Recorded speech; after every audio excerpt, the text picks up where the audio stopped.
Hello, thanks for joining us. You're watching Eye on Africa here on France 24. Our headlines tonight.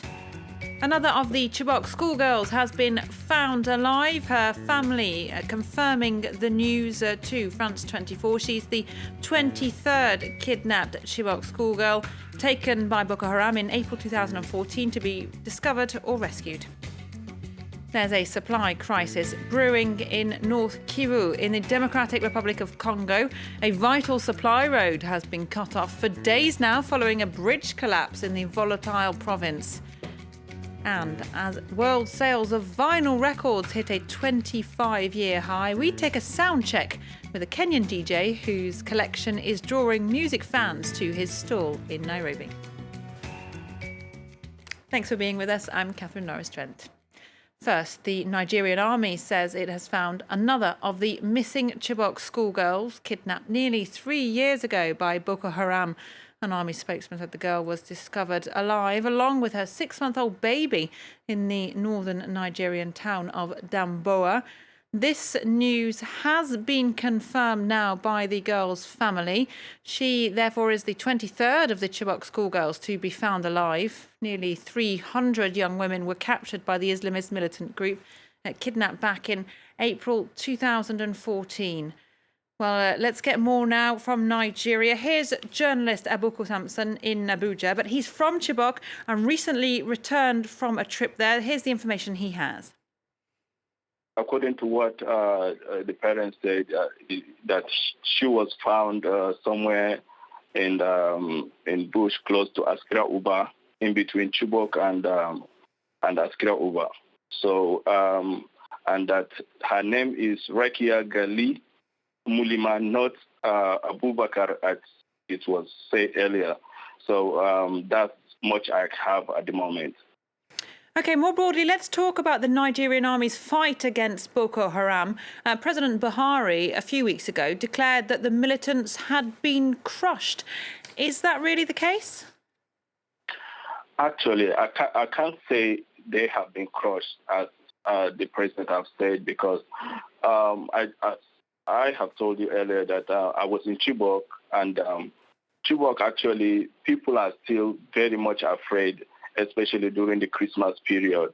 And you need military escort from Chibok to Maiduguri and some other places. So if they have been truly crushed, then we don't need military convoy to convey us from Chibok to other places. And also there are many villages in around Chibok and some other places close to the axis of Zambisa Forest that you will not dare to go to such places. So when you say they have been crushed, or when the president said that they have been crushed, I don't really believe that totally. Can we say that Boko Haram have been significantly weakened, though, in recent weeks?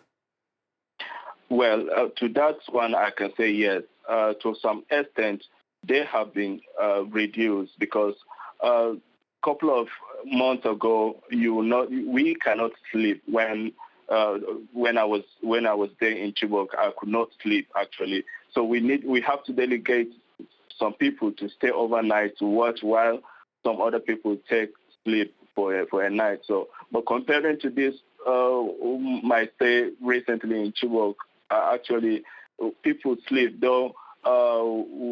We were bound by curfew. And then we have to go, to our bed on time, but at least it's so much better than how it used to be before. That was Boko Haram there, journalist from Chibok in northern Nigeria. Now, at least 15 people have been killed in ethnic clashes in the southeast of the Democratic Republic of Congo in the Tanganyika province in Katanga. Religious authorities there reporting violent clashes between ethnic Bantus and Pygmies in the village of Pianamuanga, which saw 37 people injured and 65 houses burned down there in that violence. Well, further north in the DRC, there's a brewing crisis in the rest of North Kivu province. A vital supply road into the country from Kenya and Uganda has been completely closed off ever since a bridge collapsed. The route is the only one that trucks can take into this volatile and often violent area. Haxi Mayers Belkin has more.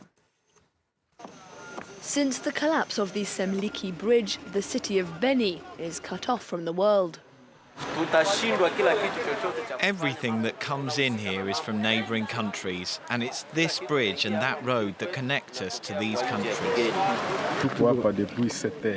We've been here since 7 in the morning, but there's no way we can cross the river because the bridge is down. We've got people who are sick, but there's no more medicine. All goods coming from Uganda, Tanzania and the port of Mombasa in Kenya must transit through this road. But the bridge's collapse has put an end to trade, and the region could now be facing food shortages. Another road links Beni to Uganda, but it goes through the so-called Triangle of Death, where Ugandan rebels of the Democratic Allied Forces are based. The governor of the North Kivu province said repairing the bridge was crucial to avoid a humanitarian and economic crisis.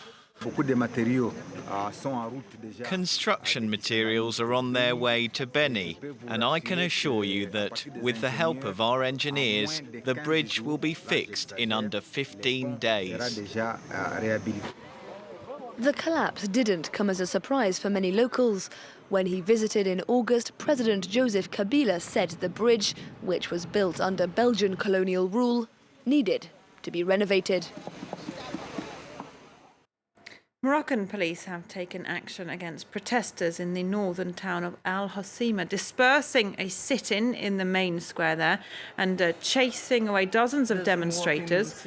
Footage circulating on social media shows some protesters on the ground, apparently bruised, slightly injured. The situation in Hoceima has flared up 3 months after large protests there against police brutality. That was after a fish seller was killed in a garbage truck when police threw away his wares. Now, despite this being the age of digital music downloads, analog is having a major comeback. Sales of vinyl records have hit a 25-year high.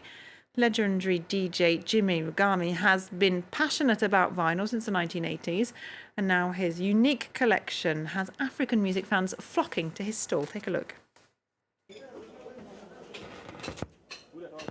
It's a gesture James Rugani knows by heart. In the 80s, the former DJ used to light up Nairobi dance floors with his eclectic music collection, mixing benga, Swahili pop, Afro-Cuban classics, and a slight touch of disco. Today, DJ Jimmy is retired from the nightlife, but his obsession with music continues. And I always hated anything that is not original. As you know, vinyl is the most original way of playing music. So I kept on buying and buying everywhere. Every time I found records, I couldn't resist the urge of buying. Rugami has been traveling across Africa to buy and trade vinyls since the late 80s. He's now acquired a collection that would be the envy of any music enthusiast. The 60-year-old even manages to make a living from his passion.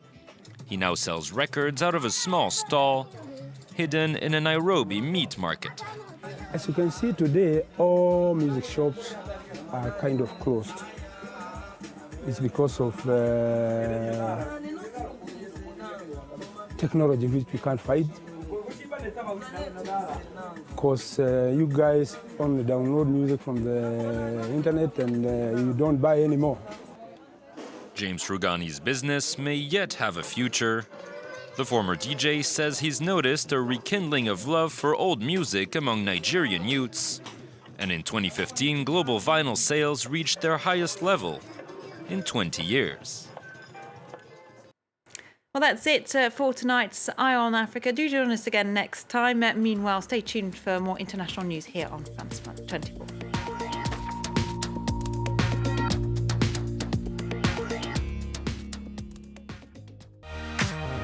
The 51%, Presented by Annette Young. A programme about women who are reshaping our world. We meet those who seek equality, be it in the boardroom or at the village well. The 51% brings you stories from across the globe about the women who are challenging the way we think. The 51% on France 24 and France24.com.